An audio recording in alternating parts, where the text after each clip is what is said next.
Checkup நிகழ்ச்சிக்கு வரவேற்கிறோம். இன்றைய செக்கப் நிகழ்ச்சியில் ஹைப்ஸ் ஃபெர்டிலிட்டி சென்டரினுடைய மருத்துவர்கள் வந்திருக்கிறார்கள். ஐவிஎஃப் தொடர்பான நிறைய கேள்விகளுக்கு விளக்கம் தருவதற்காக அவர்களை வரவேற்று நிகழ்ச்சிக்கு செல்லலாம். வணக்கம் மேம். அதாவது நம்மளுடைய மக்கள்கிட்ட வந்து ஐவிஎஃப்னா என்னன்னே நிறைய பேருக்கு தெரியாமல் இருக்குது. ஐவிஎஃப் மூலமா ஒரு ஜென்ரேஷனே இருக்குது அப்படிங்கிறது இப்போ வந்து பரவலாக வந்துட்டு இருந்துட்டு இருக்கு. பட் ஐவிஎஃப்னா என்ன தெரியாதவங்களுக்கு ஒரு இன்ட்ரடக்ஷன் வந்து கொடுத்துட்டிங்கன்னா நல்லாயிருக்கும். ஐவிஎஃப் அப்படின்றது நம்ம சிம்பிள் டேர்ம்ஸில் இன்விட்ரோ ஃபர்டிலைசேஷன்னு சொல்லுவோம். ஆக்சுவலாக இதை காமன் பீப்புள் வந்து டெஸ்ட் டியூப் பேபின்னு வந்து ஒரு பழக்கத்தில் சொல்கிறது. இது கிட்டத்தட்ட நம்ம என்ன சொல்கிறது, ஒரு 1980 நமக்கு வந்து பழக்கத்தில் இருக்குது. பட் மோர் காமனாக இப்போ ஒரு 10-20 இயர்ஸாக ரொம்ப காமனாக இருக்குது. பேசிக்காக நமக்கு வந்து கன்சீவ் ஆகணும்னா நமக்கு முட்டையும் விந்தணுக்களும் ஒன்றா மீட் பண்ணி கருவா மாதிரி கர்ப்பப்பைக்குள்ளே இம்ப்ளான்ட் ஆகணும். ஒரு சில டைமில் நமக்கு வந்து இது முடியாமல் போகிறதுக்கு நிறைய காரணங்கள் இருக்குது. அந்த மாதிரி சமயத்தில் இது ஒரு அசிஸ்டட் ரீப்ரொடக்டிவ் டெக்னிக்னு சொல்லுவோம். அதாவது நம்ம இதை கொஞ்சம் அசிஸ்ட் பண்ணி கொடுக்கறது மூலியமாக அந்த கருவை உண்டாக்குறது. ஸோ ஒரு முட்டையும் விந்தணுக்களையும் லேபில் எடுத்து அது ஸ்பெர்மை, அதாவது விந்தணுக்களை முட்டையோடு சேர்த்து கருவாக மாற்றி அந்த கருவை 5 நாட்கள் கிட்ட வளர வைப்போம். அப்புறம் வளர்ந்த கருவை நம்ம திருப்பி கர்ப்பப்பைக்குள்ளே எடுத்து வைக்கிறோம். ஸோ இந்த மாதிரி பண்ணுறதுக்கு பேர் தான் நம்ம ஐவிஎஃப்னு சொல்கிறோம். இதை மோர்ஸோ இப்போ நம்ம பண்ணுறதுக்கு வந்து இக்ஸின்னு சொல்கிறோம். இக்ஸி அப்படின்றது என்னென்னா இன்ட்ராசைட்டோபிளாஸ்மிக் ஸ்பெர்ம் இன்ஜெக்ஷன் சொல்கிறோம். அதாவது ஒரு எக்குக்குள்ளேயும் ஒரு ஸ்பெர்மை நம்மளே போய் இன்ஜெக்ட் பண்ணுறது இக்ஸி. ஸோ இதுதான் நமக்கு ஐவிஎஃப். இதற்கு நிறைய காரணங்கள் இருக்குது. அண்ட் இது இப்போ ரீசெண்டாக ஒரு 10-20 இயர்ஸாக காமனாக இருக்கவும் செய்யுது. பட் இதனாலையும் நிறைய குடும்பங்கள் வந்து குழந்தைங்களோட சந்தோஷமாகவும் இருக்கிறதுக்கு நிறைய ஒரு காரணமாகவும் அமைஞ்சிருக்கு. இது one of the finest medical அட்வான்சஸ்ன்னு நம்மளால சொல்ல முடியும். ஐவிஎஃப்னாலே ஒரு மித்து ஒன்று இருந்துட்டு இருக்கு இல்லையா? அதாவது ஐவிஎஃப் வந்து சேஃபான ஒரு விஷயமா அப்படிங்கிற மாதிரி. அது சேஃபா இல்லை அதுக்கான ஒரு டிஸ்கம்ஃபர்ட் அப்படின்னு ஒன்று இருக்குதா? ஐவிஎஃப்க்கு நிறைய மிஸ்கன்செப்ஷன்ஸ் இருக்குது. எடுத்துக்கிட்டிங்கன்னா ஃபஸ்ட்டு ஆரம்பிக்கிறதுலேருந்து, அதாவது வந்து டெஸ்ட் டியூப் பேபி மூலியமாக ஒரு குழந்தை வந்து கன்சீவ் ஆக போகிறாங்கன்னா அது கட்டாயமாக வந்து பெண்களுக்கு தான் ப்ராப்ளம் அப்படின்ற ஒரு புரிதலே இருக்குது. ஏன் அப்படின்னா அவங்க தான் நிறைய இன்ஜெக்ஷன்ஸ் பேர் பண்ணிக்கிறாங்க. அதில் ஆரம்பித்து நிறைய மிஸ்கன்செப்ஷன் ஒரு மித்துன்னு சொல்லலாம். ஸோ கட்டாயமாக யாருக்கு ப்ராப்ளம்னாலும் நம்ம ஐவிஎஃப் ஃபஸ்ட்டு பண்ணுறோம். இரண்டாவது, ஐவிஎஃப் மூலயமா குழந்தை உண்டாக்கும் போது அது கட்டாயமாக வந்து அவங்களோட சொந்த குழந்தையாக இருக்காது, வேற ஒருத்தரோட குழந்தையாக இருக்குன்ற மாதிரி ஒரு பரவலான ஒரு பேச்சு. கண்டிப்பா அது கிராமத்துல எல்லாம் ஐவிஎஃப் மூலியமா குழந்தை பெத்துக்கிட்டேனே சொல்ல மாட்டாங்க. அதுக்கு ரீசன்ஸ் வந்து இந்த பயத்தினால. கட்டாயமா அது கிடையாது. கிட்டத்தட்ட ஒரு 70% வந்து அவங்களோட சொந்த முட்டையோ ஸ்பெர்ம்ஸோ யூஸ் பண்ணி ஜஸ்ட் நான் சொன்ன மாதிரி அசிஸ்டட் ரீப்ரொடக்ஷன் வழியா நம்ம குழந்தை பெற்றுக்கிறாங்க. ஸோ அதுவுமே மிகப்பெரிய மித்துன்னு சொல்லலாம். மூன்றாவது எடுத்துக்கிட்டிங்கன்னா ஐவிஎஃப்னாலே ட்வின்ஸ் அப்படின்னு சொல்றாங்க. அதுவும் கிடையாது. இப்போ ரீசன்ட் டைம்ஸ்ல நம்ம சிங்கிள் எம்பிரியோ டிரான்ஸ்ஃபர்னு சொல்லக்கூடிய ஒரு கருவை மட்டும் எடுத்து வைக்கிறோம். அண்ட் ஐவிஎஃப்ல நம்ம 2 கருக்கள் எடுத்து வச்சாலும் அதில் வந்து நமக்கு ட்வின்ஸோ அடுத்து ட்ரிப்ளட்ஸோ வரக்கூடிய வாய்ப்புகள் வந்து 20-25% தான். ஸோ இந்த மாதிரி நிறைய அதை சுற்றி வந்து மிஸ்கன்செப்ஷன் இருக்குது. அது வந்து காலப்போக்கில் வந்து நிறைய பேர் இப்போ தெளிவாகவும் அதுக்கு ஆயிடாங்க. ஸோ நிறைய பேஷண்ட்ஸ் நம்ம கிட்ட வரும்போதே தெளிவாக இது என்ன ஏதுன்றது தெரிஞ்சுட்டு தான் ப்ரொசீட் பண்ணிக்கிறாங்க. ஸோ ஐவிஎஃப்ன்றது நிறைய டைம்ஸ் நம்ம பொதுமக்கள் கிட்ட இருக்கிறது மித்து தான். அண்ட் அந்தந்த டாக்டர் கிட்ட கேட்டு கிளியர் பண்ணிக்கிறது ரொம்ப ரொம்ப இம்பார்ட்டன்ட். ஸோ மேடம் ஐவிஎஃபோட மித்துலாம் சொன்னாங்க. இன்னும் ஒரு சில காமனாக பேஷண்ட் கேட்குற டவுட் வந்து, இந்த காலத்தில் ஹஸ்பண்ட் அண்ட் ஒய்ஃப் ஒர்க் பண்ணுறதுனால ஐவிஎஃப் பண்ணால் பெட் ரெஸ்ட் எடுக்கணுமா, நான் ஒர்க்குக்கு போக முடியாதா அப்படின்றது நிறைய லேடிஸ்க்கு இருக்க ஒரு காமனான டவுட்டு. ஸோ டெஃபினெட்லி ஐவிஎஃப் பண்ணால் பெட் ரெஸ்ட் எடுக்கணும், ஒர்க்கு ஸ்டாப் பண்ணணும் அந்த மாதிரிலாம் எந்த அவசியமே கிடையாது. ஐவிஎஃப் பண்ணால் அவங்களோட ரொட்டீன் ஒர்க்ஸ் எல்லாமே அவங்க பண்ணலாம். அண்ட் இதை தாண்டி காமனாக கேட்குறது, நம்மளுக்கு ஐவிஎஃப் பண்ணால் நார்மல் ப்ரெக்னென்சி மாதிரி இருக்குமா, இல்லைனா வந்து காம்ப்ளிகேஷன்ஸ் இருக்குமா அப்படின்றதும் இருக்குது. ஸோ ஐவிஎஃப் பண்ணால் ஃபஸ்ட்டு 3 months கொஞ்சம் மெடிசன்ஸ் நம்ம எக்ஸ்ட்ரா கொடுப்போம், பிகாஸ் அது ஆர்டிஃபிஷியலாக உருவான கருன்றதுனால. பட் பியாண்ட் 3 months ஒரு நார்மல் ப்ரெக்னென்ட் விமன் எப்படி நம்ம ஃபாலோ அப் பண்ணுறோமோ அதே மாதிரி தான் ஐவிஎஃப் விமனையும் நம்ம ஃபாலோ பண்ணுவோம். அண்ட் மேடம் சொன்ன மாதிரி சிங்கிள் எம்ப்ரியோ ட்ரான்ஸ்ஃபர் பண்ணும்போது இன்னுமுமே ஐவிஎஃப் ப்ரெக்னென்சி சேஃபராக இருக்கும். ஸோ அதனால் அவங்களுக்கு ஈவன் நார்மல் டெலிவரி ட்ரை பண்ணுற சான்சஸ் கூட இருக்கும். ஓகே, ஐவிஎஃப் பண்ணுறதுக்கு ஏதாவது ஏஜ் லிமிட் இருக்கா? ஸோ ஜென்ரலி நம்ம ஊரில் லேட்டஸ்ட்டாக இப்போ நம்மளுக்கு ரெகுலேஷன்ஸ் இருக்குது. இந்த ஆர்டிஃபிஷியல் ரீப்ரொடக்டிவ் டெக்னிக் இவங்களுக்கு தான் பண்ணணும்னு. ஸோ அதில் பார்த்தீங்கன்னா பெண்களுக்கு ஏஜ் அட்லீஸ்ட் 21 இயர்ஸ்க்கு மேலே இருக்கணும். அண்ட் அவங்களுக்கு 50 வயதுக்கு கம்மி இருந்தால் தான் நம்மளோட இந்த ஐவிஎஃப் ட்ரீட்மெண்ட் ஆஃபர் பண்ண முடியும். ஓகே ஐவிஎஃப் ட்ரீட்மெண்ட் வந்து ஸ்டார்ட் பண்ணிட்டீங்க ஒரு பேஷண்ட்டுக்கு அப்படின்னு சொன்னால் ஃபஸ்ட் டைம் ஃபெயிலியர் ஆகிடுது. அதுக்கப்புறம் நீங்கள் எத்தனை ஸ்டேஜ் வந்து அவங்களுக்கு போவீங்க?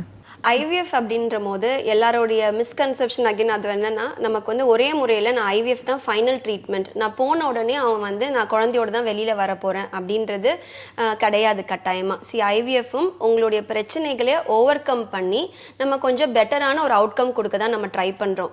இன்டர்நேஷ்னலாக இருக்க பெஸ்ட் லேபில் கூட ஐவிஎஃப்ல முதல் முறையில் சக்ஸஸ் ரேட்டுன்னு பார்த்தீங்கன்னா 40 to மேக்ஸிமம் 50% சொல்லுவாங்க.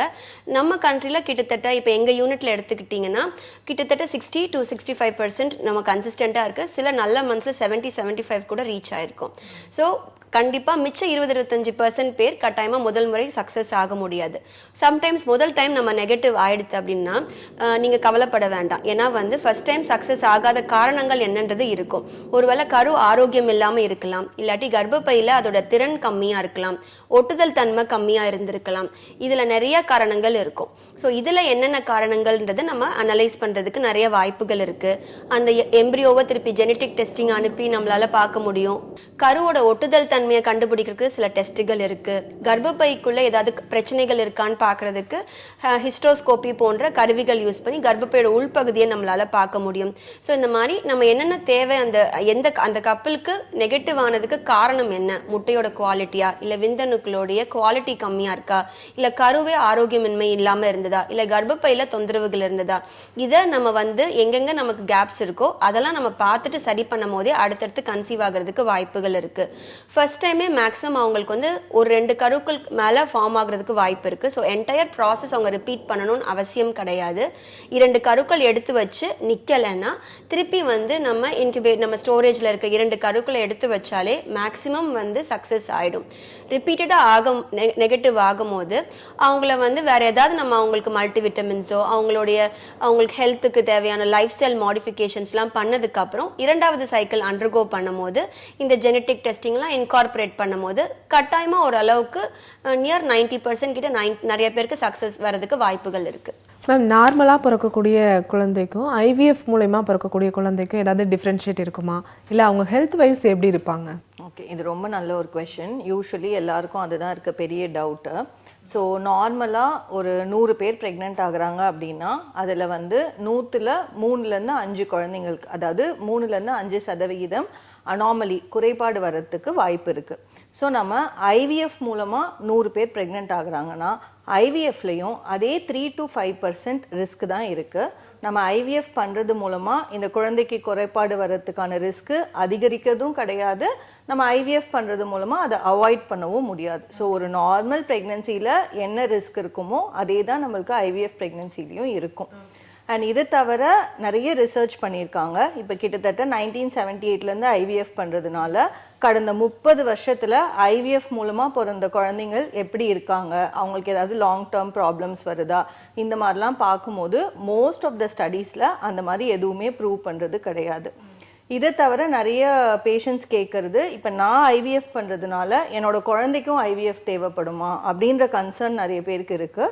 ஸோ அதுவுமே வந்து அப்படியெல்லாம் கிடையாது. அவங்க நார்மலாக இருக்காங்க அப்படின்னா அவங்களுக்கு ஐவிஎஃப் தேவைப்படாமலும் இருக்கலாம். ஸோ இவங்களுக்கு ஐவிஎஃப் மூலமாக பிறந்தாங்கன்றதுனால குழந்தைக்கும் ஐவிஎஃப் தேவைப்படும் அப்படின்னு எந்த அவசியமும் கிடையாது. மேம், நீங்கள் சொல்லியிருந்தீங்க இந்த கருமுட்டை வைக்கிறதுல சிங்கிளாகவும் இது பண்ணலாம், இல்லை ட்வின்ஸ் இதுக்கும் பண்ணலாம் அப்படின்னு. அது நீங்கள் சூஸ் பண்ணுவீங்களா, இல்லை பேரண்ட்ஸ் சைடு வந்து டிசைட் பண்ணுவாங்களா? ஸோ நம்ம ஐவிஎஃப் ப்ரொசீஜர் முடிஞ்சோன்னே நம்ம கரு வந்து நமக்கு கிடைக்கும். யூஸ்வலாக கரு கிடைச்சதுக்கப்புறம் நம்ம அந்த கப்பல் கிட்ட டிஸ்கஸ் பண்ணுவோம். அதாவது இத்தனை கரு உங்களுக்கு வந்திருக்கு, இதில் என்னென்ன கிரேடில் இருக்குன்றதை டிஸ்கஸ் பண்ணுவோம். ஸோ நம்ம டிஸ்கஸ் பண்ணும் போதே பேஷண்ட்ஸ் கிட்ட நம்ம என்ன சொல்லுவோம்னா, உங்களுக்கு இந்த கிரேட் ஆஃப் கரு வந்திருக்கு, ஸோ இதுக்கு இவ்வளோ சக்ஸஸ் ரேட்டுன்னு சொல்லுவோம். ஜென்ரலாக நம்ம எடுத்து வைக்கிறது 5வது நாள் கரு. ஒரு 5வது நாள் கருக்கு பார்த்தீங்கன்னா 40 to 50% வரைக்கும் சக்ஸஸ் ரேட் இருக்கும். அதே 5வது நாள் கரு 2 எடுத்து வச்சோன்னா 60லேருந்து 70% வரைக்கும் நமக்கு சக்ஸஸ் ரேட் வரலாம். ஸோ நம்ம கப்பல் கிட்ட இந்த ஒரு கரு எடுத்து வைக்கிறதுனால இந்த என்ன அட்வான்டேஜஸ், 2 கருனால அட்வான்டேஜஸையும் டிஸ்கஸ் பண்ணும். அதே டைமில் டிஸ்அட்வான்டேஜஸையும் சொல்லி ஆகணும். ஒரு கரு எடுத்து வைக்கும் போது சக்ஸஸ் கொஞ்சம் கம்மியாகலாம், பட் அட்வான்டேஜஸ் என்னென்னா அவங்க சிங்கிள் பேபியாக இருக்கிறதுனால காம்ப்ளிகேஷன்ஸ் கொஞ்சம் கம்மி. ஸோ அவங்களோட டயபெட்டிஸ், ஹைப்பர் டென்ஷன் ப்ரெக்னென்சியில் அவ்வளோவா வராது. நார்மல் டெலிவரி ஆகக்கூடிய வாய்ப்புகளும் ரொம்ப ஜாஸ்தி. 2வது குழந்தை வேணும்னா ஒரு 2 to 3 வருடங்கள் கழித்து அவங்க நம்மக்கிட்ட வந்து மிச்சம் இருக்கிற கருவை எடுத்து வச்சாலே போதுமானதாக இருக்கும். ஸோ இதை வந்து நம்ம மோஸ்ட்டாக வந்து கப்பல் கிட்ட தான் ஒரு ஆப்ஷனாக கொடுப்போம். வெரி ரேர் சுச்சுவேஷன்ஸில் நமக்கு ரொம்ப புவர் கிரேட் கரு வருது, அந்த மாதிரி சமயத்தில் நமக்கு வந்து அந்த ஒரு கரு எடுத்து வைக்கும் போது நமக்கு ஆரோக்கியம் இல்லாமல் இருக்கலாம், இல்லாட்டி நமக்கு சக்ஸஸ் கம்மியாக வரும்போது நம்மளோட ஆப்ஷனும் சொல்லுவோம் கப்பல் கிட்ட. அதாவது இது வந்து ஒரு கிரேட் 2ஓ கிரேட் 3ஓ இருக்குது, ஸோ இதில் நமக்கு வந்து கொஞ்சம் கம்மியான சக்ஸஸ் ரேட் இருக்கிறதுனால நீங்கள் 2ஆ எடுத்து வச்சுக்கலாம் அப்படின்னு. பட் நம்மளோட ஏஆர்டி ரூல்ஸ் படி 2க்கு மேலே கட்டாயமாக கரு எடுத்து வைக்கக்கூடாது. மேம், அதாவது ஐவிஎஃப் ட்ரீட்மெண்ட் எடுத்துக்கிறவங்க வந்து கண்டிப்பாக திருமணம் ஆகி இருக்கணுமா, இல்லை ஆகாதவங்களுக்கும் இந்த ட்ரீட்மெண்ட் வந்து எடுத்துப்பாங்களா? ஸோ இந்த புது ஏஆர்டி ரூல்ஸில் நம்மளுக்கு ரொம்ப சிங்கிள் மதர்ஸ்க்கு அட்வான்டேஜஸாக, ஈவன் திருமணம் ஆகாத பெண்மணிகள், சிங்கிளாக கல்யாணம் ஆகிட்டு சிங்கிளாக இருக்க மதர்ஸு, இவங்களாமும் ஐவிஎஃப் ட்ரீட்மெண்ட் கட்டாயம் எடுத்துக்கலாம் அப்படின்றது நம்ம ரூல்ஸில் இருக்குது. ஸோ இவங்களுக்கு என்ன க்ரைட்டீரியா அவங்க ஃபிட்டின் பண்ணணும் அப்படின்னு நீங்கள் பார்த்தீங்கன்னா, ஃபஸ்ட்டு திங் அவங்க நம்ம இந்தியன் சிட்டிசன்ஸாக இருக்கணும். அண்ட் ரெண்டாவது நான் ஆல்ரெடி சொன்ன மாதிரி அவங்களோட ஏஜ் 21லேருந்து 50க்குள்ளே இருக்கணும். அப்போ தான் அவங்க அந்த ட்ரீட்மெண்ட்க்கு எலிஜிபிளாக இருப்பாங்க. மூணாவது அவங்க மெடிக்கலி ஃபிட்டாக இருக்காங்களா, அதாவது ப்ரெக்னென்சியை அவங்களால பேர் பண்ண முடியுமா அப்படின்றத நம்ம செக் பண்ணிவிட்டு மெடிக்கலி ஃபிட்டாக இருந்தால் தான் அவங்களுக்கு நம்ம அந்த ப்ரொசீஜர் பண்ணுவோம். ஸோ இந்த மாதிரியான பெண்மணிகள் கன்சீவ் ஆகிறதுக்கு டோனர் ஸ்பெர்ம்ஸ் முறையை யூஸ் பண்ணிக்கலாம். அண்ட் இந்த டோனர் ஸ்பெர்ம்ஸை நம்ம யூஸ்வலி டோனர் பேங்க்லேருந்து அவங்களுக்கு எடுத்து கொடுப்போம் அவங்களோட ப்ரிஃபரன்சஸ் பொறுத்து. இதை தவிர சரகசின்றது வாடகை தாய் மூலமாக குழந்தை பெற்றுக்கிற ஒரு ஆப்ஷன். ஸோ இது வந்து ஸ்ட்ரிக்டாக கல்யாணம் ஆனவங்க மட்டும்தான் பண்ண முடியும். அன்மேரிட் விமென் சரகசி அண்டர்கோ பண்ண முடியாது.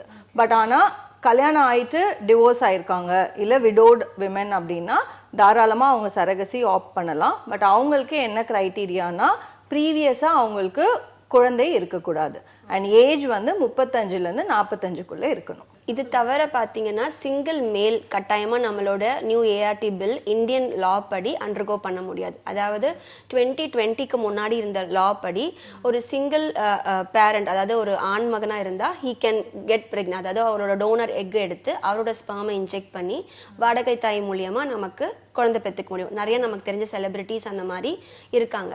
பட் ஆனால் இப்போ அந்த நியூ ரூல்ஸ் படி ஒரு சிங்கிள் மேல் அந்த மாதிரி வந்து குழந்தை பெற்றுக்கிறதுக்கு வாய்ப்புகள் கிடையாது. அதே மாதிரி அன்மேரிட் விமென் வந்து எக் ஃப்ரீசிங் பண்ணிக்கலாம். அதாவது அவங்களுடைய முட்டைகளை எடுத்து அவங்க வந்து உரைய வச்சுக்கலாம். ஸோ விச் மீன்ஸ் அவங்களுக்கு வந்து அவங்களோட கெரியர் கான்சென்ட்ரேட் பண்ணுறாங்க, ஃப்யூச்சரில் அவங்களுக்கு வந்து லேட்டாக அவங்களோட பார்ட்னர் செலக்ட் பண்ணக்கூடிய ஆப்ஷன் இருக்குது அப்படின்ற பட்சத்தில் அவங்க அன்மேரிட் விமனாக இருந்தாலுமே சிங்கிளாக இருந்தாலுமே ஐவிஎஃப் ப்ராசஸ் அண்டர்கோ பண்ணி, அதாவது இந்த ஃபர்ஸ்ட் ப்ராசஸ் எக்கை மட்டும் எடுத்து அதை உரைய வச்சுக்கலாம். அண்ட் அதுவுமே நம்ம ஏஆர்டி பில் படி 10 வருடங்கள் வரைக்கும் நம்மளால் ஃப்ரீஸ் பண்ணி வைக்கப்படும். ஓகே, ஒரு மித்து ஒன்று இருக்குது, ஐவிஎஃப் ட்ரீட்மெண்ட் எடுத்துக்கிறாங்க அதுவும் 35 அதுக்கப்புறம் எடுத்துக்கிறாங்க அப்படின்னு சொன்னால் ஆப்ரேஷன் தான் பண்ணி எடுப்பாங்க அப்படிங்கிறது ஒரு மித்து இருக்குது. அது மித்தா இல்லை அது உண்மையா? மேடம் ஃபஸ்ட்டு சொன்ன மாதிரி நம்ம சிங்கிள் எம்பரியோ ட்ரான்ஸ்ஃபர் பண்ணுறோம், அந்த மிஸ்கன்செப்ஷனில் அதுவும் ஒன்று. ஒரு நார்மலாக கன்சீவ் ஆகிற ஒரு பெண்மணி ஒரு 38-39 வயசில் வாய்ப்புகள் இருந்தால் நார்மல் டெலிவரி ஆகுறாங்க. ஒரு சில டைமில் சிசேரியனும் ஆகலாம். அதற்கு காரணம் வந்து அவங்களுடைய உடல்வாகு. 35 வயசுக்கு மேலே அந்த போன் வந்து அழகாக அந்த குழந்தைய வந்து அலோவ் பண்ணுறதுக்கு கஷ்டப்படும். இந்த மாதிரி காம்ப்ளிகேஷன்ஸோ இல்லை 35 வயதுக்கு மேலே இருக்க பெண்மணிக்கு நமக்கு டயபெட்டிஸோ ஹைப்பர் டென்ஷனோ வரலாம். அதனால தான் அவங்களுக்கு மேக்ஸிமம் நம்ம நார்மலாக கன்சீவ் ஆகிறவங்கள கூட சில டைம் அதிகமான தேவைப்படும் சிசேரியன் போகிறதுக்கு ஒரு 35 வயதுக்கு அப்புறம் உள்ள பெண்மணிகள். ஐவிஎஃப்லையுமே இதே மாதிரி தான். ஒருவேளை அவங்க ட்வின்ஸாக இருக்காங்க அப்படின்ற பட்சத்தில் நமக்கு வந்து 2 தலையும் பகுதியும் கீழே இல்லைன்ற பட்சத்தில் நம்ம வந்து சிசேரியன் போகிறதுக்கு வாய்ப்புகள் இருக்குது. ஒருவேளை சிங்கிள் பேபியாக இருக்குது, அவங்களுக்கு குறுக்கெலும்பு நல்லா வந்து நமக்கு கரெக்டாக அலோவ் பண்ணுது நார்மல் டெலிவரிக்கு, பெரிய மெடிக்கல் காம்ப்ளிகேஷன்ஸ் இல்லைனா கூட ஸ்டில் நார்மல் ட்ரை பண்ணிட்டு தான் இருக்கோம். நானும் சரி மேடமும் சரி நிறைய எங்களுடைய பேஷண்ட்ஸ்க்கு சிங்கிள் பேபிஸாக இருக்கும் போது நார்மல் டெலிவரியும் ஆகிட்டு தான் இருக்காங்க. அதாவது நீங்கள் ட்ரீட்மெண்ட் ஐவிஎஃப் ஸ்டார்ட் பண்ணிட்டீங்க, அங்கே கருமுட்டையும் தங்கிருச்சு அப்படின்னு சொன்னால் அந்த பேஷண்ட்டுடைய 10 மந்த்ஸ்க்கான மெடிசின் வந்து நார்மலாக ப்ரெக்னென்ட் ஆகுறவங்களுக்கு இருக்கக்கூடிய மாதிரியான மெடிசினா இல்லை ஐவிஎஃப்க்கு வந்து தனியாக மெடிசின்ஸ் இருக்கா? என்னென்னா யூஸ்வலி நம்ம வந்து ஐவிஎஃப்பை 2ஆக பிரிச்சுப்போம். ஃபஸ்ட்டு எக் எடுத்து விந்தணுக்கள் எடுத்து கரு உருவாக்கி அதை ஃப்ரீஸ் பண்ணி வச்சிடறோம். அதுக்கப்புறம் நம்ம அவங்களோட கர்ப்பப்பையை ஈஸ்ட்ரோஜன் அண்ட் ப்ரொஜெஸ்ட்ரான்னு சொல்கிற ஹார்மோன் கொடுத்து ரெடி பண்ணி இந்த கருவை எடுத்து அவங்களோட கர்ப்பப்பைக்குள்ளே வைக்கிறோம். ஸோ அந்த கர்ப்பப்பைக்குள்ளே வச்சதுக்கப்புறம் அந்த கரு பதியறதுக்கு வளர்கிறதுக்கான அந்த ஹார்மோன் மெடிசன்ஸை அட்லீஸ்ட் ஒரு 2 to 3 months அவங்க கண்டினியூ பண்ணுற மாதிரி இருக்கும்.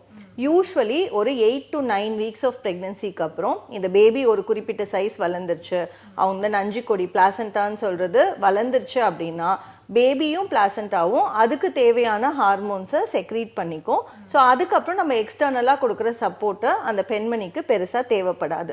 ஸோ அதனால் பியாண்ட் 3 months ஒரு ரொட்டீன் ப்ரெக்னென்ட் விமன், அதாவது அயன், கால்சியம், விட்டமின் டி இந்த மாதிரியான சப்ளிமெண்ட்ஸ், ஃபோலிக் ஆசிட் இதெல்லாம் எடுப்பாங்கன்னா அது மட்டுமே ஐவிஎஃப் மூலமாக கன்சீவ் ஆன பெண்களும் எடுப்பாங்க. ஐவிஎஃப்ன்றதுனால எக்ஸ்ட்ராவாக அவங்களுக்கு ஹார்மோன் மெடிகேஷன்ஸ்லாம் நம்ம கொடுக்க மாட்டோம். பட் சில டைம் நம்ம ட்வின் ப்ரெக்னென்சி வருது, அவங்க கப்பலும் ட்வின்ஸ் கேட்குறாங்க, இல்லை நம்ம சில காரணங்கள்னால 2 கரு ட்ரான்ஸ்ஃபர் பண்ணுறோம் அப்படின்னா அந்த கேஸில் மட்டும் நம்ம ப்ரொஜெஸ்ட்ரான் அப்படின்ற ஹார்மோன் கொஞ்சம் எக்ஸ்ட்ராவாக கண்டினியூ பண்ணுவோம். எதுக்காக அப்படின்னா ட்வின் ப்ரெக்னென்சியில் நம்மளுக்கு ப்ரீடம், அதாவது குறை மாதத்தில் டெலிவரி ஆகிறதுக்கான ரிஸ்க் அதிகம். அப்படி குறை மாதத்தில் டெலிவரி ஆகும்போது பேபி கண்ணாடி ரூமில் வைக்கிறது, இந்த மாதிரியான ஹெல்த் கேர் காஸ்ட் அதிகமாகும், பேஷண்ட்டுக்கும் அது ரொம்ப ஸ்ட்ரெஸ்ஃபுல்லாக இருக்கும். ஸோ இந்த மாதிரி பேஷண்ட்ஸ்க்கு நம்ம ப்ரொஜெஸ்ட்ரான்ற ஹார்மோன் கொடுக்கறது மூலமாக அந்த ப்ரீடர்ம் ரிஸ்க்கை கம்மி பண்ணலாம், பட் அவாய்ட் பண்ண முடியாது. ஸோ அதனால் அவங்களுக்கு மட்டும் மெடிகேஷன்ஸ் கொஞ்சம் எக்ஸ்ட்ராவாக இருக்கும்.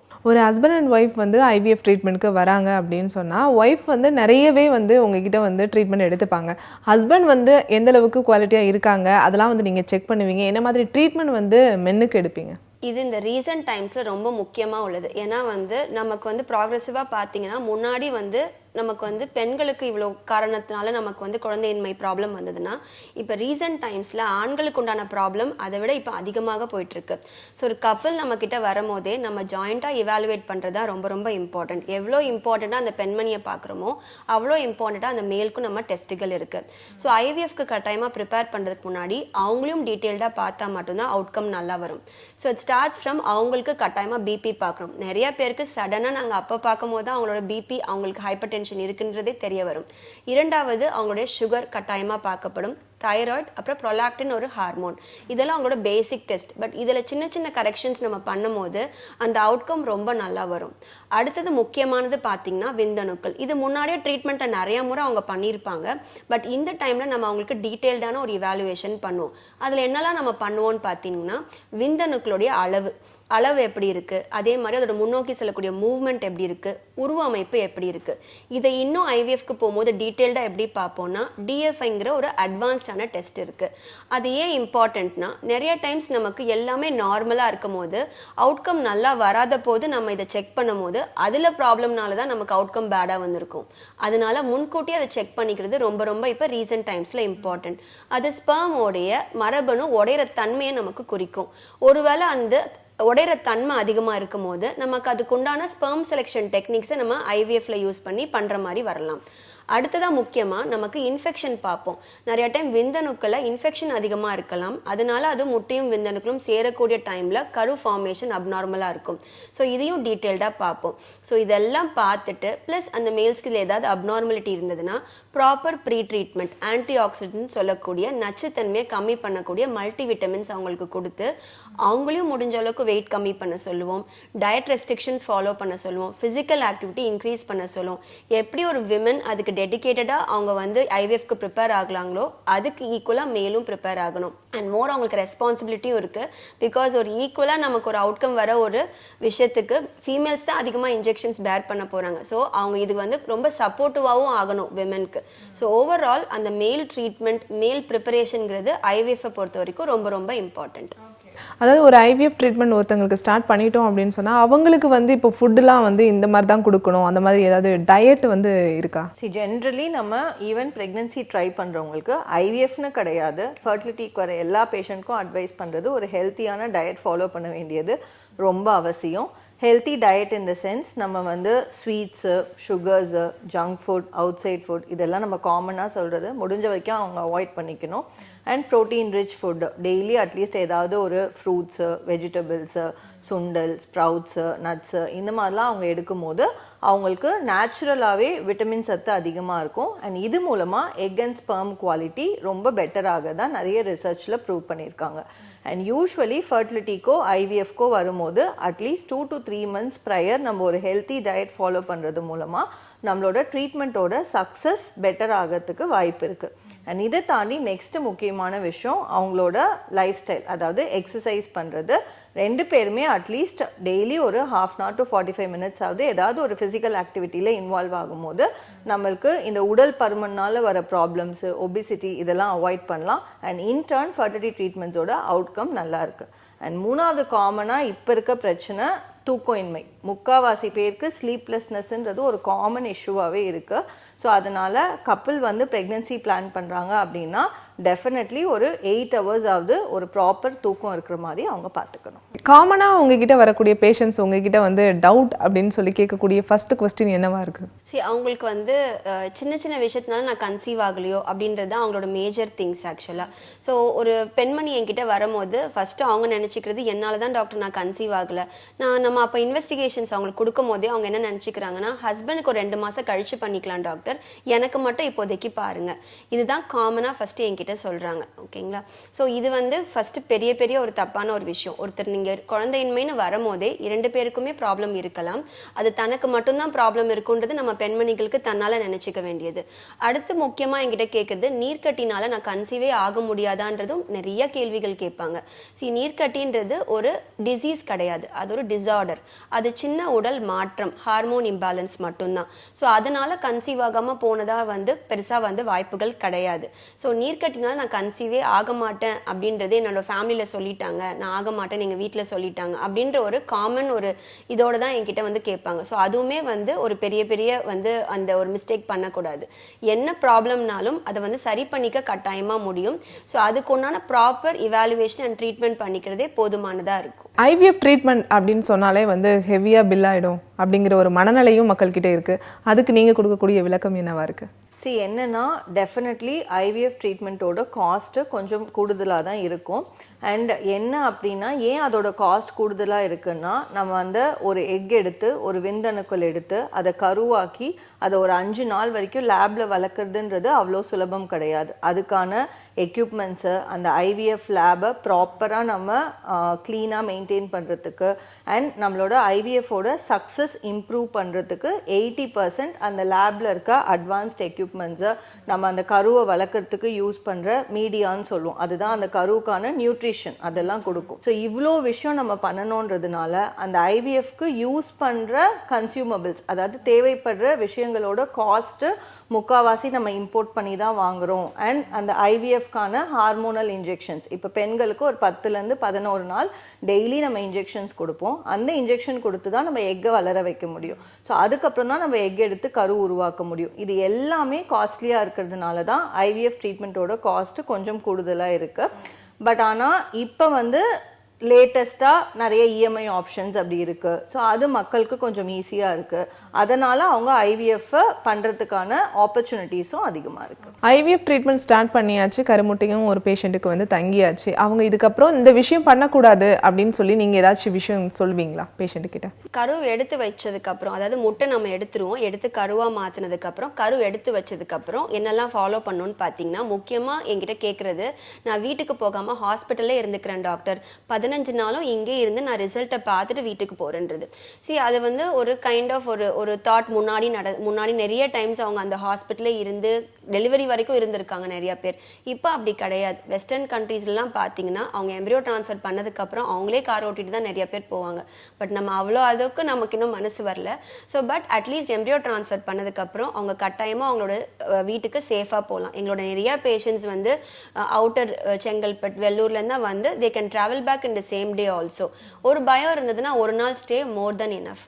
வீட்டுக்கு போனீங்கன்னா அடுத்தது, நான் படுத்துட்டே இருக்கணுமா டாக்டர், எனக்கு ஹெல்ப்புக்கே ஆள் இல்லைன்னு சொல்லுவாங்க. அண்ட் நான் திரும்பலையே, அந்த பக்கம் திரும்பலக்கூடாது, இந்த பக்கம், அந்த மாதிரி கட்டாயமாக கிடையாது. நான் ஜென்ரலாக பேஷண்ட்ஸ் கிட்ட சொல்கிறது, ஒரு 24 மணி நேரத்தில் நீங்கள் ஜென்ரலாக 8 மணி நேரம் தூங்குவீங்க, 16 மணி நேரம் வேலை செய்வீங்கன்னா 16 மணி நேரம் கொஞ்சம் ரெஸ்ட் எடுத்துக்கோங்க, 8 மணி நேரம் உங்களுடைய சின்ன சின்ன வேலைகள்லாம் செஞ்சுக்கோங்க, அவ்வளோதான். நீங்கள் வீட்டுக்குள்ளே வாக் பண்ணலாம், உங்களோட துணி மடிக்கிறது, உங்களோட சின்ன சின்ன வேலைகளெல்லாம் செஞ்சுக்கலாம். ஈவன் குக்கிங் கூட ஒரு 20-25 மினிட்ஸ் பண்ணிக்கிறதுனால தப்பு கிடையாது. ரொம்ப வந்து உங்களை ஸ்ட்ரெயின் பண்ணி ஹெவி வெயிட் லிஃப்ட் பண்ணுற மாதிரி ஒர்க்கோ, இல்லை ரொம்ப அடிக்கடி ஸ்டேர்ஸ் ஏறி இறங்குறதோ, இல்லாட்டி ஒரு பம்பி ரைட்ஸ் ட்ராவல் பண்ணுறதோ, இதை அவாய்ட் பண்ணிக்கிட்டா ஓகே. நிறைய பேர் ஒர்க் ஃப்ரம் ஹோம் பண்ணலாமான்னு கேட்பாங்க. கட்டாயமாக பண்ண முடியும். உங்களுக்கு ஸ்ட்ரெஸ் இல்லாத ஒரு ஒர்க் இருந்ததுன்னா நீங்கள் கண்டிப்பாக பண்ணிக்கலாம். அண்ட் ஹாட் பாத்ஸ் எடுக்கணுமா அப்படின்னு கேட்பாங்க. ஒரு வார்ம் பாத் எடுத்துக்கோங்க. ரொம்ப ஹாட் வாட்டர் வேணால் யூஸ் பண்ணிக்காமல் இருக்கலாம். தண்ணி நிறையா குடிங்க, ஹெல்த்தியாக சாப்பிடுங்க. உங்களுடைய ஆஸ் அ பர்சன் உங்களுக்கு ஒரு மென்டல் ஸ்டேட்டை கொஞ்சம் பெட்டர் ஆக்கிக்கோங்க. அண்ட் நெகட்டிவிட்டியை நிறையா சேர்த்துக்காதீங்க. நிறைய பாசிட்டிவ் விஷயத்த யோசிங்க. ப்ரேயர்ஸ் நிறையா பண்ணுங்க. நிறையா டைம்ஸ் ரிலேட்டிவ்ஸ் கிட்ட ஃபோன் பண்ணி பேசுவாங்க. அவங்க ஃப்ரெண்ட்ஸ், அவங்க ரிலேட்டிவ்ஸ் ஐவிஎஃப் பண்ணவங்களுக்கு இப்படி இருக்கு எனக்கு சிம்டம், அப்படி இருக்குன்னு முடிஞ்ச அளவுக்கு அதையும் கம்மி பண்ணிக்கோங்க. அண்ட் டாக்டர் சொன்ன மெடிசன்ஸை ப்ராப்பராக ஃபாலோ பண்ணிக்கோங்க. ஸோ கட்டாயமாக அந்த படுத்துகிட்டே இருக்கணுன்ற அந்த மித்து கிடையாது. ஏன்னா நிறைய பேர் எல்லாத்துக்கும் ஓகே சொல்லிடுவாங்க ஐவிஎஃப் பண்ணுறதுக்கு. கடைசியாக எனக்கு படுத்துகிட்டே இருக்கணுமே டாக்டர், எனக்கு யாருமே இல்லைன்னு சொல்லுவாங்க. ஸோ டெஃபினட்டாக அந்த மாதிரி கிடையாது. டு பி வெரி ஆனஸ்ட், எங்களோட நிறையா ஃப்ரெண்ட்ஸ் டாக்டர்ஸு ஸோ ஐவிஎஃப் பண்ணதுக்கப்புறம் கூட அவங்களோட நார்மல் ரொட்டீன் ஒர்க்கை போய் பார்த்துருக்காங்க, படிச்சுட்டு இருந்திருக்காங்க. So that is also happen. So அந்த அளவுக்கு இல்லைன்னா கூட அவங்கள ரொம்ப ரெஸ்ட்ரிக்ட் பண்ணிக்க வேண்டாம். டாக்டர் சொன்னது நிறைய பேருக்கு புரிஞ்சிருக்கும். பட் இன்னொரு மித்தும் இருக்கு. என்னன்னா சில ஃபுட்டு வந்து சாப்பிடக்கூடாதுப்பா, தங்காதுப்பா அப்படிங்கிற மாதிரியான ஒரு மித்தும் இருக்கு. அது எப்படி? என்னன்னா ஒரு சில ஃப்ரூட்ஸ் லைக் இந்த பைனாப்பிள், பப்பாயா இதெல்லாம் என்ன சொல்லுவாங்கன்னா அந்த யூட்ரஸோட கண்ட்ராக்ஷன்ஸை கொஞ்சம் அதிகப்படுத்தும். ஸோ அதனால் வந்து இப்போ நம்ம ரொம்ப நாள் பீரியட்ஸ் வரலன்னா அது சாப்பிட்டா பீரியட்ஸ் வந்துடும் அப்படின்றது ஒரு காமனான தாட் ப்ராசஸ். அதே மாதிரி நம்ம இப்போ ஐவிஎஃப் பண்ணியிருக்கோம், ப்ரெக்னென்சி எக்ஸ்பெக்ட் பண்ணுறோன்னா அதெல்லாம் எடுத்தால் நம்மளுக்கு பீரியட்ஸ் வந்துடும் அப்படின்றது ஒரு காமனான தாட் ப்ராசஸ். அகெயின் அந்த பைனாப்பிள், பப்பாயா இதெல்லாம் எக்ஸஸ் குவான்டிட்டிஸில் நம்ம கன்சியூம் பண்ணும்போது இதெல்லாம் இருக்கலாம். பட் 1-2 பீஸ் இல்லை கொஞ்சமாக எடுக்கிறதுனால மேஜராக எதுவும் இஷ்யூஸ் இருக்கக்கூடாது. அண்ட் அகெயின் காமனாக மக்கள் கேட்குறது நான்வெஜ் சாப்பிட்லாமா, சிக்கன் சாப்பிடக்கூடாது, இது சாப்பிடக்கூடாது, சீ ஃபுட் சாப்பிடக்கூடாது. என்னென்னா அகெயின் சிக்கன் இதெல்லாம் நம்ம ரொம்ப ஃப்ரை பண்ணி அப்படி சாப்பிட வேணாம்னு அட்வைஸ் பண்ணுவோம். பட் டெஃபினெட்லி பாயில்டாக ஒரு ஹெல்த்தி ஃபார்மில் ஒரு ஹெல்த்தி ப்ரோட்டீனுக்கு அவங்க சிக்கன்ஸ் எல்லாமே எடுத்துக்கலாம். சீ ஃபுட் அவாய்ட் பண்ண சொல்கிறது, சம்டைம்ஸ் அந்த சீ ஃபிஷ்ல மெர்க்குரி கண்டென்ட் அதிகமாக இருக்கும். ஸோ இதனால நம்மளுக்கு ப்ரெக்னென்சி வர்றது டிலே ஆகலாம், அஃபெக்ட் ஆகலான்ற கான்செப்ட்னால சீ ஃபுட் ரெஸ்ட்ரிக்ட் பண்ண சொல்கிறோம். பட் அப்படி பார்த்தா நம்ம எந்த ஃபுட்டுமே இந்த காலத்தில் சாப்பிட முடியாது. எல்லாத்துலேயுமே நம்மளுக்கு ஏதோ ஒரு ஃபர்டிலைசர் ஏதோ ஒன்று இருக்கும். ஸோ அதனால எல்லாமே ஒரு பேலன்ஸ்டு குவான்டிட்டியில் அளவாக எடுக்கும் போது டெஃபினெட்லி எந்த ஃபுட் ரெஸ்ட்ரிக்ஷன்ஸுமே கிடையாது. ஐவிஎஃப் தொடர்பான நிறைய விஷயங்கள் வந்து அரங்கத்துக்கு வந்து பகிர்ந்துக்கிட்டீங்க. நன்றி. தேங்க்யூ.